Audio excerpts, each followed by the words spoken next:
વિરામ બાદ આપનું પુનઃ સ્વાગત છે। સમાચારમાં આગળ જોઈએ તો બનાસકાંઠાના દાંતીવાડા તાલુકાના ડાંગિયા ગામમાં લોકરોષ અને રાજકીય ગરમાવો જોવા મળ્યો છે। મતદાર યાદીમાંથી નામ કમી કરવાની પ્રતિક્રિયા સામે 399 લઘુમતી મતદારોની મામલતદાર દ્વારા નોટિસો ફટકારવામાં આવી છે।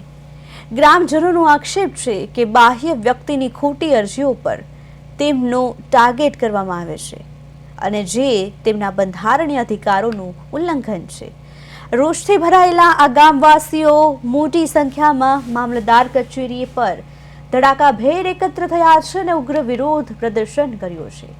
લોકોએ જણાવ્યું છે કે જો નોટિસો પરત ન લેવામાં આવે તો તેઓ ગાંધી ચિંધ્યા માર્ગ આંદોલન અને ધરણા કરશે। વહીવટીતંત્રે જણાવ્યું કે આ નોટિસો માત્ર પ્રક્રિયાનો ભાગ છે, કોઈનું નામ સીધા કમી કરાયું નથી। મતદારોને પુરાવા રજૂ કરવા માટે તક આપવામાં આવી છે અને તમામ રજૂઆત સાંભળી યોગ્ય ન્યાયિક તપાસ બાદ જ અંતિમ નિર્ણય લેવામાં આવશે। વાંધા રજૂ થયા છે એની અમે હાલ તપાસ બીએલઓ મારફત ખરેખર એ મતદાર હાજર છે કે એની તપાસ કરાવીએ છીએ અને હાલ વાંધાઓની ચકાસણી ચાલુ જ છે અને પછી તપાસ ત્યાંથી નિયમોનુસાર કાર્યવાહી કરવામાં આવશે।